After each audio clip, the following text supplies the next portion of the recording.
So what are some of the other changes that have taken place? Well, a few years ago, if you had gotten off a spaceship in Wisconsin and looked around, you might have said, holy cow, there's one-party government in this state. Where is the other side of the aisle? And then a lot of very diligent and dedicated people got to work.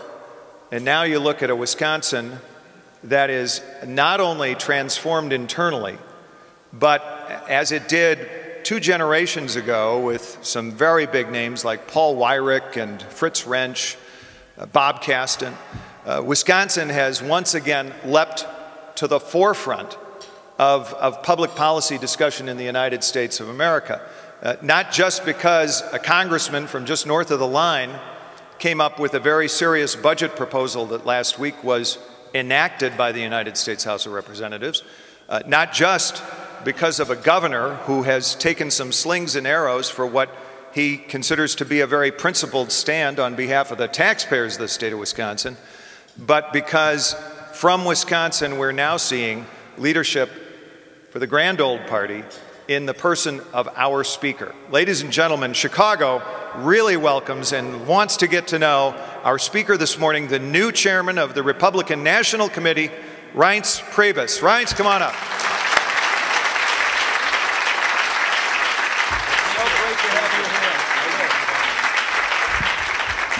Well, good morning, everybody. Thank you, Chris, and Jay, thank you for inviting me.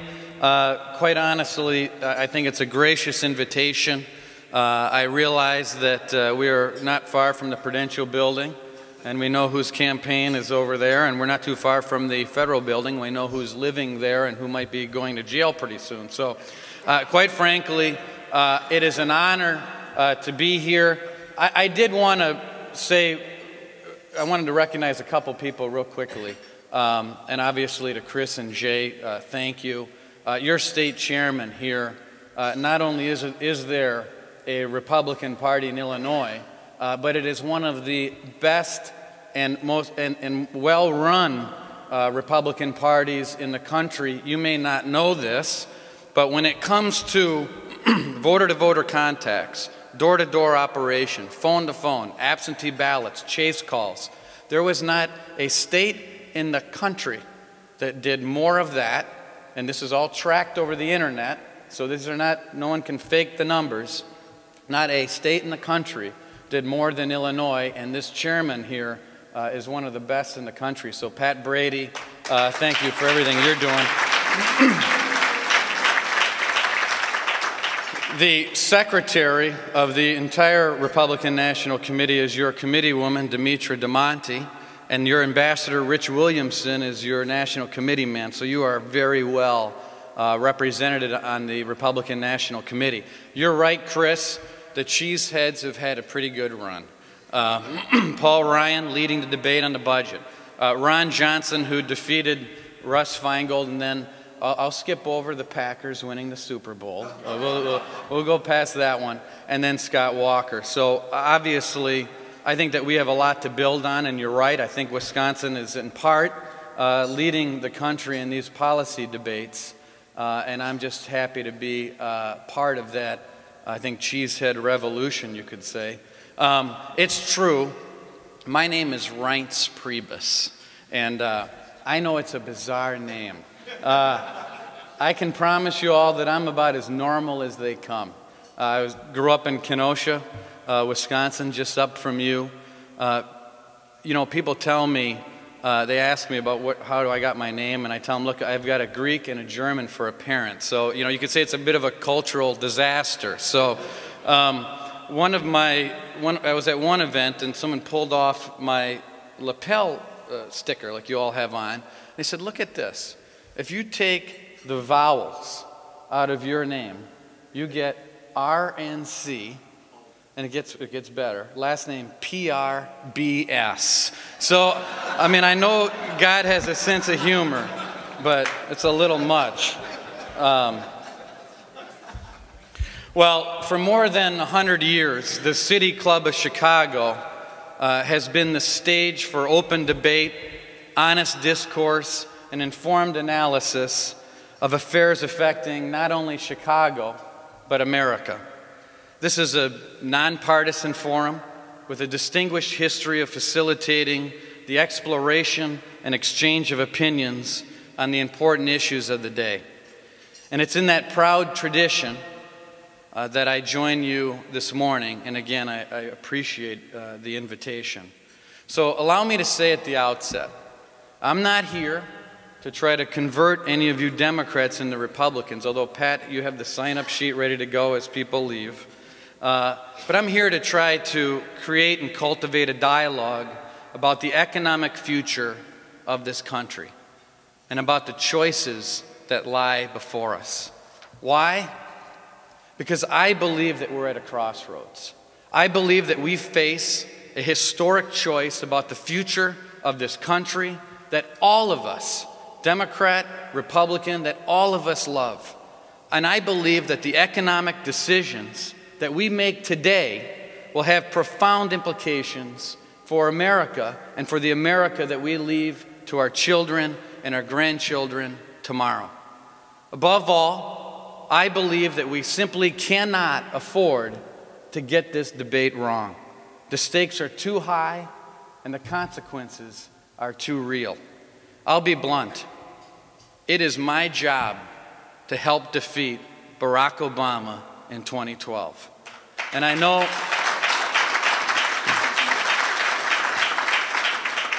that a lot of you in this room voted for him and may very well vote for him in 2012. But let me be clear. I don't think the president is a bad man. What concerns me is his failure to truly lead and his inability to deliver. He's a gifted politician, but good politics do not inherently yield good policies. Good speeches, as we all know, don't create good jobs. And winning debates don't implicitly mean that you are winning the future. The president says that he wants to live within it, he wants America to live within its means. The president says we need to reduce the deficit and address the debt ceiling. The president says we need to reduce wasteful Washington spending. I agree. I think we all agree. In this debate in Washington, the president has said a lot of things. But here's the problem. The results don't match his rhetoric. The president says, and the president says, and the president says, but this is what we've seen. Every day, Washington borrows roughly $4.5 billion just to pay its bills. 43 cents on every dollar this country spends is borrowed. 43 cents on every dollar spent is borrowed. And when my children, I've got a 6-year-old Jack, when he's my age, it will cost over 42 cents on every dollar made in America to run the federal government. In the last 2 years, non-defense discretionary spending has increased by 25%. Now, how many people in this room and how many people in Chicago, how many families have had their personal budgets go up 25%? Total federal spending as a percentage of GDP will rise from roughly 25% today to roughly 40% 30 years from now in the year 2040. And if we do nothing, in 2040, doing nothing, our national debt will equal twice the size of our entire economy. That, as you know, is the economic definition of bankruptcy. And on top of it all, by doing nothing, assuming that Barack Obama's speech was a budget, which we all know it wasn't, Medicare itself will be bankrupt in 9 years. As a matter of principle, a government that loses its sovereignty to its bondholders cannot guarantee prosperity or freedom. A government that buries the next generation in an avalanche of debt cannot claim any vestige of a moral high ground. And a government that stifles economic growth with excessive taxation, litigation, and regulation cannot create a competitive climate for economic expansion. And at the end of the day, an economy that is completely controlled by China cannot possibly compete with China. The facts are as staggering as they are unsustainable. And they constitute not a political case against Barack Obama, but they constitute an economic case against Barack Obama. And bear in mind, these are not political facts. These are nonpartisan facts, facts that you can go and check with the OMB and the CBO. And they paint an alarming picture of the economic trajectory of this country. I mean, how can we possibly go on like this? Many of you here are business owners and CEOs. You create wealth. You create job growth. You create prosperity. And if you ran your businesses the way that the federal government runs its business, my guess is you'd be out of business. Make no mistake, the battle we're in is more than just financial. The battle we're in is fundamentally a battle about freedom, it's a battle about opportunity, and it's a battle about self-determination. Do we want a country of makers, or do we want to have a country of takers? Now, don't get me wrong. I know that leaders on both sides of the aisle helped create this problem. I just don't see a president today enacting comprehensive policies that will do anything to solve them. Instead, I've seen a president who said he wanted a debt commission and then completely ignored their findings in his budget. I've seen a president who proposed a budget that raised taxes and continued to put Medicare and Social Security on an unsustainable path to bankruptcy. I've seen a president who thinks that raising the debt ceiling every year is some sort of constitutional right. I fundamentally believe that at this rate, we're not winning the future, as the president likes to say. I believe that we are losing the future. For the first time in years, more Americans believe that the next generation, your kids, my kids, will be worse off than this generation. And that's unacceptable. And this president seems to believe that the role of the federal government is not to create opportunity, but to facilitate dependency. On the day after the supposed government shutdown scare, the president made a special trip to the Lincoln Memorial. Do you all remember that on television? He stood in front of the hallowed monument to announce with inexplicable pride to all of the visitors, hey, this is great, we worked hard all night, and the Lincoln Memorial now is going to be open so that you all can enjoy it today in Washington, D.C. But ladies and gentlemen, this debate that we're talking about is not about keeping the Lincoln Memorial open. It's not about keeping the Washington Monument open. This debate is about keeping America open. It's about creating an economic climate that will facilitate demonstrable growth and encourage American business owners to keep business in America, not overseas. And just last week, the president took a second shot at proposing a budget, which frankly was a speech and not a budget, that would still, even taking the speech, would still do little to address the perilous economic path that we're on. I fear that the president is too willing to sacrifice the future for short-term political gain. He's content offering microeconomic solutions to macroeconomic problems that will profoundly inhibit economic growth. Sure, the president can talk about hope all he wants, but here's the problem. Hope isn't hiring in America. He may win the debate award, but unfortunately, this president doesn't win the follow-through award. We're talking about, this is serious business. This is the fiscal solvency of the greatest nation the world has ever seen. And that nation is going bankrupt. We're falling behind. We're losing our ability to compete. And indeed, on this path, we're losing the future. This election in 2012 is not about liking President Obama. It is an election about principles, economic principles that will profoundly affect our ability to put this country back on a sustainable path to prosperity. Do we want to live in an America that simply says it's the land of opportunity, or in an America that demonstrates it is the land of opportunity? Do we want to live in an America where business owners look to foreign markets with a sense of confidence in their ability to compete, or look to our own country as a place to invest? Do we want to live in an America where debt and deficits are the rule or the exception to the rule? The choices to these questions and the solutions we pursue will determine the fate and foundation of our economy for years to come.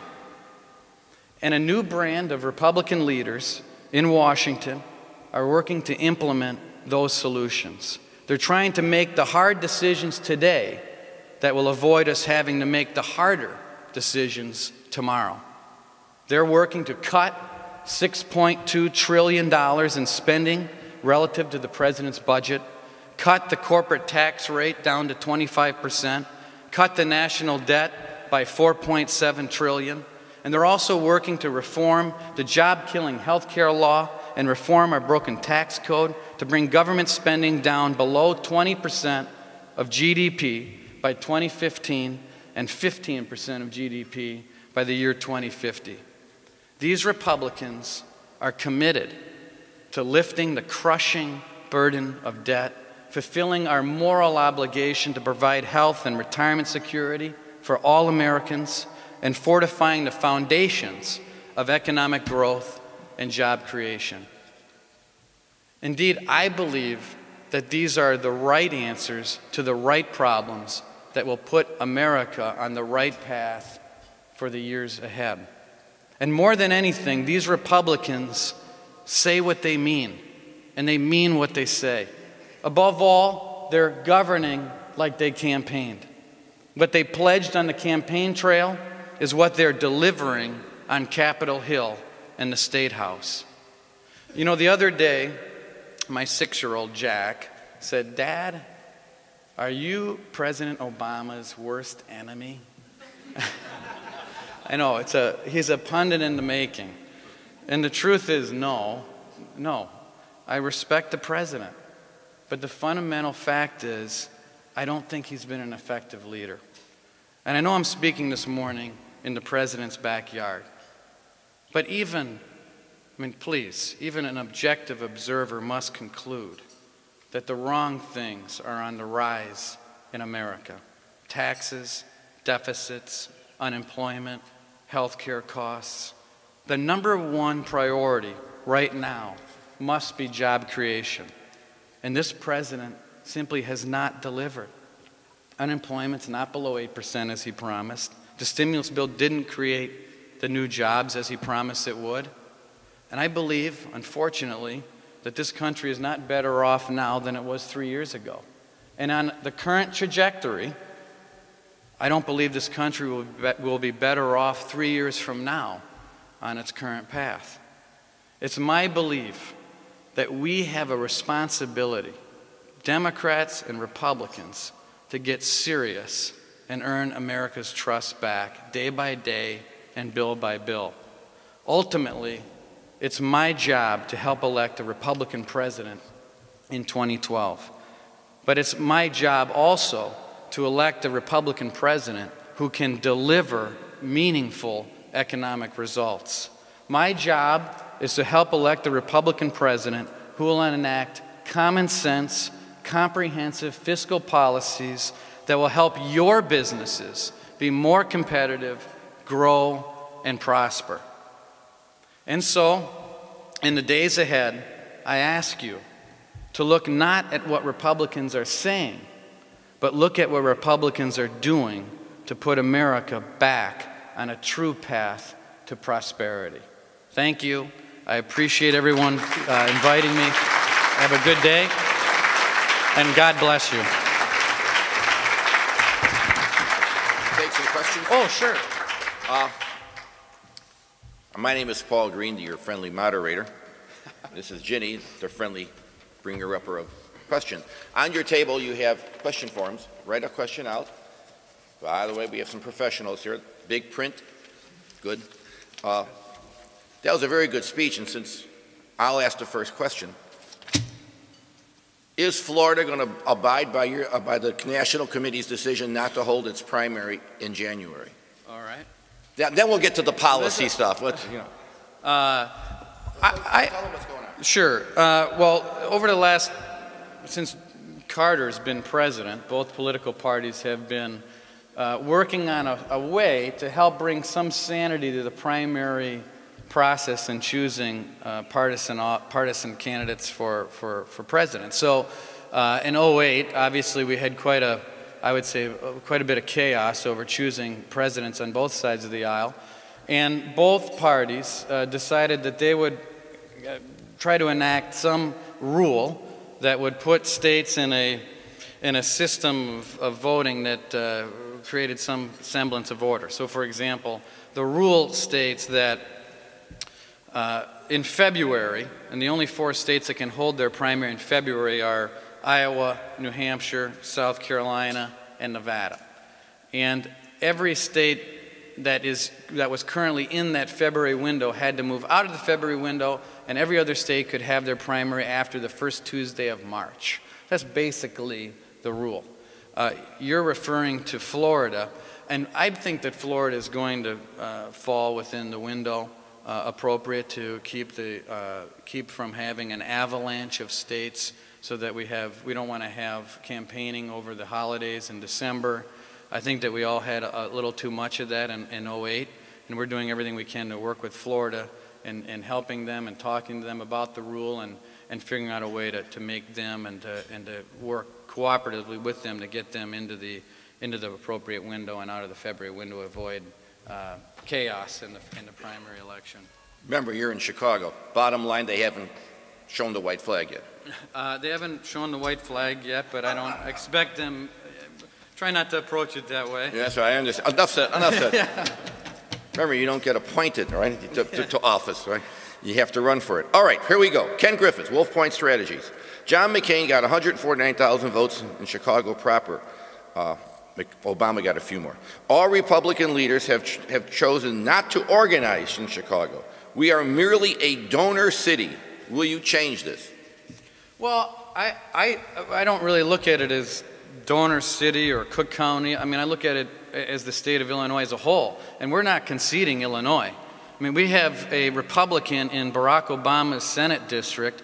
I believe that the state party here in Illinois targeted 4 congressional districts, actually won 5, came within a whisker of winning the governor's race. So I think Illinois is fertile territory. And I tell you what, you've got a Republican Party here that's on the rise. And when you're leading the nation in voter contacts, in a ground operation, connecting the dots between a candidate and the voters, I mean, that's a serious plus. And it's our job to help make this competitive, and then the state party and the troops on the ground put our candidate over to the top. So we're not conceding anything in Illinois. So I would say that I don't agree with the premise. Okay. Well, notice how these questions are always get asked. Anonymous, you should put your name on it unless you're a Union League clubber, and then David knows that you guys like to keep your names quiet. 1, 2, 3, 4, a 5-word question. Why is Trump so popular? Now, if you heard me this morning, I'm not part of that. Go ahead. Well, yeah, surprised I have a Trump question, right? I think that people who are speaking truth to power right now, no matter who they are, as long as they're doing it with force and they're doing it credibly and intelligently, I think there's going to be a lot of folks like Donald Trump and other candidates that are running for president that agree with some of the things that I just talked about for 15 minutes, which is that this concept, and I think we're all on the, at least fundamentally, I think we all have some similarities in that I'm not concerned about the future of the Republican Party. I mean, I know I'm the chairman of the Republican National Committee, I get that. But I'm here because I'm worried about the future of our country. I mean, I had, living in Kenosha and being from Wisconsin and having my family there, that's a good life. I didn't do this because I'm trying to be some sort of big shot or the smartest guy in the room, because I'm neither of those things. I did this and I'm here because I'm very worried about the future of our country. And I think Americans are very worried about the future of their country. Most people agree with the fundamental facts that I just laid out. Donald Trump is speaking to those issues, as well as other candidates that are running for president. And I think people are starving for candidates to start speaking truth to power on these issues. And, you know, obviously he's a celebrity, and he's all over the news, so. I have so many great lines, but as you know, we are congenial hosts. Joy Saxon, 'tis early days. It's early. Do you have a future presidential candidate? No. Easy answer. He can't say anything. Next thing you know, he's looking for a job. I mean, you can't pick one. By the way, the Democratic chairman, same thing. This is from Mark Weiermiller. Close? Close enough. How does the Tea Party work in the Republican National Committee plans? Well, you know, I think that the Tea Party's been wonderful for focusing in on the issues of our fiscal policy in this country. I mean, I think the Tea Party's been great at laying the case and providing a lot of the horsepower for the American people to understand some of the things that we just talked about. I mean, our country is financially coming off the rails, and they've helped focus in on that issue. And I think that, you know, I've always said the Republican Party and the RNC or the Illinois GOP, the Wisconsin GOP, we're not in competition with the conservative movement. We are part of the conservative movement in this country. And when I say conservative movement, I'm talking about these issues that I just laid out, which is a country that is on an unsustainable path and a president who is leading us off a fiscal cliff. And the Tea Party, I think, is a big part of that in that debate. Now, as far as what we can do with them, legally, many of these groups are 527s or C4s or C3s, and there's not a whole lot of coordination that you can actually even conduct. But as far as working with or being in similar spirit with, yeah, I think that there's a lot of similarities because the economic issues of the day is what's driving the electorate. Well, we have I guess it's a husband and wife team. Is it the Lasers? Losers? Losers, where are you? All right, we'll give you both a twofer. Elaine has a very good question. Will the candidates be taking public financing, or has Obama, and you should add George W. Bush, put an end to public financing of campaigns? I don't, obviously I can't answer for the candidates. I can just tell you that I think the last election made a pretty poor case for candidates continuing down the path of public financing. So I can only guess that in order to keep up with a president who claims that he's going to raise $1 billion from a lot of folks around the country, that it's only reasonable to conclude that I would say that the Republican probably won't take public financing. And Julius Loser, is Rudy Giuliani a potential presidential candidate? And same question, is Jeb Bush? Could he be talked into running? Well, I don't think he can. Wouldn't take a lot of persuasion, but... who knows? I will say this. I don't know the answers to those questions. I mean, certainly you hear the same things I do on the chatter, who's running and who's not. But I can tell you that we are going to have a lot of Republican candidates running because they feel the same way I do, that this president is taking us in the wrong direction. And they feel like, and we feel like, the very idea of America is at stake in this election, and it's worth fighting for. So naturally, there's going to be a lot of folks that are running to make the case that we need to move on from President Obama. Okay, this is a long question, and I'll just shorten it. Tom Bookie, where are you, Tom?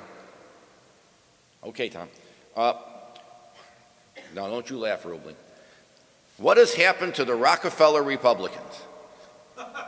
I said don't laugh, Roebling. Like one of my students. How is the Republican Party going to grow how is it going to grow being so exclusive? Pro-life, anti-gay marriage, NRA, etc. Isn't the extreme right destroying the message? It goes on, but you get the drift. You get the drift. Yeah. Well, I mean, if you look at what's happening in our country with where the left and where the Democrats are taking our country with trillion-dollar stimulus bills, where we lost 2.6 million jobs, Obamacare with $1 trillion down payment, that results in health care costs going up, a budget bill that didn't follow through on any of his promises when he said that he wanted to get the debt and the deficit under control. And what did he do? Proposed $1.6 trillion in new taxes and didn't touch Medicare, Social Security, Medicaid, and whistling past the graveyard. So I mean, I think the premise can be obviously can be reversed very quickly. But as far as Rockefeller Republicans, I think these issues that we're talking about, the fiscal sustainability of this country, transcends the party right now. I don't think, and I don't view it like that. I really do think that we have, and you saw it in 2010, Republicans swept the country. And it's because Republicans, Democrats, independents agree that if we don't get our debt and our deficit and spending under control, we're going to have an America that we don't recognize. And that's really the issue. So whether you're a Rockefeller Republican or a Jim DeMint Republican, or you're an independent, or even if you're a Democrat who's had enough of these fiscal policies, we're going to bring you into the tent. We want everybody's vote. So. Two more questions. From Alex, is that F-A-U-G-H-T, Fought? Yes. Okay, Alex. Can you please comment, I'm sure he will, can you please comment on S&P's Monday announcement that it has changed its long-term outlook on the U.S. debt from stable to negative? Sure. Do you want to discuss that? Probably do. Yeah, it's fine. I mean, I'll just, real quickly, I mean, obviously I spoke about it for 15 minutes, but what's happening here, and what I know it seems like, you know, we're talking a lot about obviously the president, and I mentioned his failure to lead. But the problem is that somebody, like around the president's circle, is going to have to wake up and understand that if we don't tackle entitlements and spending in this country, that we're going to succumb to our bondholders. And that's what S&P, I think, is saying, especially in light of the president first delivering a budget that didn't speak to any of these issues. And no one here can make the case that he did. He has not. He has not spoken seriously to any of these issues. He comes back a month and a half later and delivers a speech as a do-over to start all of a sudden talking about some solutions to these issues, but never tackling any of the entitlements and not putting a word that he said on a piece of paper to actually enact a law that can actually change the course and direction of this country. And I think the people that the economists and the folks at S&P and the organizations that are monitoring these issues are very concerned that we have a president who is whistling past the graveyard as we fall deeper and deeper in the red. And these are serious issues. We've got Paul Ryan and Speaker Boehner leading the charge on the Republican side of the aisle, and the president, who does a lot of talking, has convened another commission to look at these issues after he ignored the first debt commission and didn't put a word of their recommendations in his budget. That's why S&P came out with its strong letter with a negative view on where we're heading in this country as far as our debt is concerned. We have the last question, and of course, it's anonymous, but you may not be City Club members. Those are the good ones. Not in the City Club. We want to know who's shooting at us.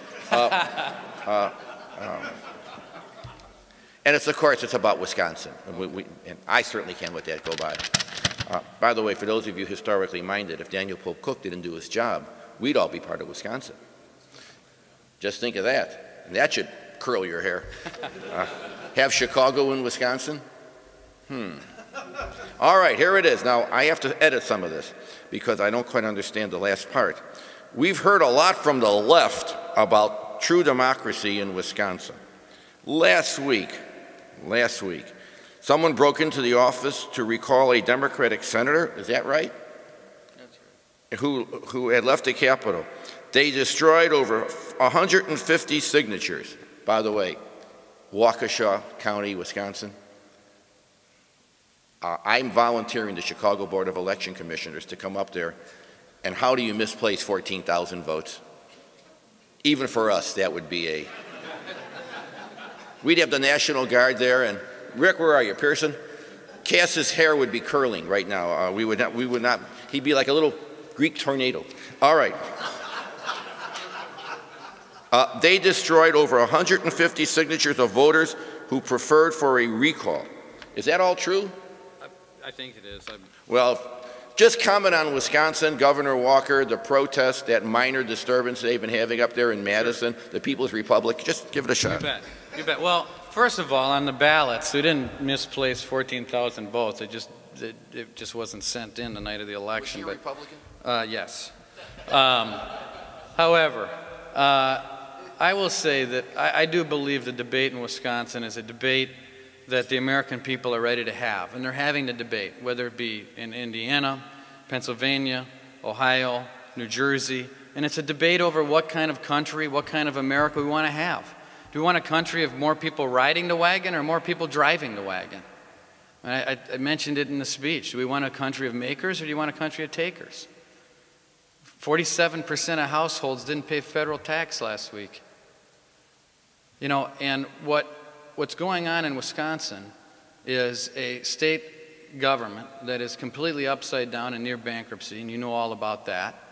And you have a governor who is simply delivering on a campaign promise that he would have state employees pay just 12.5% toward their health care buy-in and 5.5% toward their pension, which is about half of what the rest of the state employees, private employees around the states pay in. Now, is that unreasonable? I mean, are we on Mars?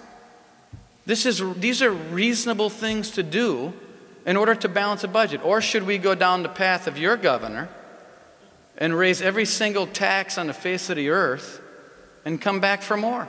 I mean, is that really what the country you want to have? So, I mean, that's the debate. That's the debate, and I know this is the last question, but let me say this. I think... What about the collective bargaining aspect of it? Well, sure, but I mean, you know, the unions talk about these collective bargaining rights as if Moses brought them down from Mount Sinai, as if they were actually rights written on some tablet somewhere. These are statutory...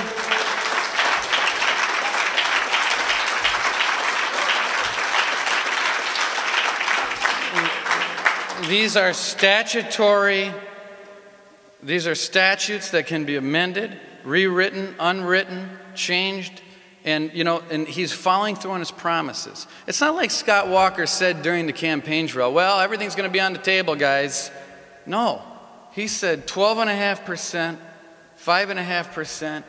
He talked about these issues on the campaign trail. Of course they can bargain for salary. I mean, exactly right. I mean, and it isn't an end to collective bargaining. But even so, and I'm not going to get into the complicated shared revenue system in Wisconsin, and we have a 2/3, 1/3 formula on what local municipalities, by the way, 1,400 local governments in Wisconsin. How many? 1,400. Not even a dent. And, yeah, well, we have a shared revenue system that really speaks to why this endeavor was appropriate. And I think I'll say this and conclude here. I think that the green flag is down in this country as far as having this debate. And I think whatever side of this debate you come down on, it's a debate that we have to have in this country. We have to have this debate. We cannot keep acting as though these economic realities are something that we can keep putting off. We can't put it off anymore. Our country is at stake. Your state is at stake financially too, Wisconsin and many other states. So we need to have this debate about what kind of country we want to have, and we're going to do it. And I feel good about our prospects for winning. I think Barack Obama will be a one-term president because he hasn't followed through on his promises, and his whole campaign was about promises, and it didn't come to fruition. And so we need to change the course and direction of this country, and in the process, we'll save our party. With that, thank you very much. God bless you. Have a great day.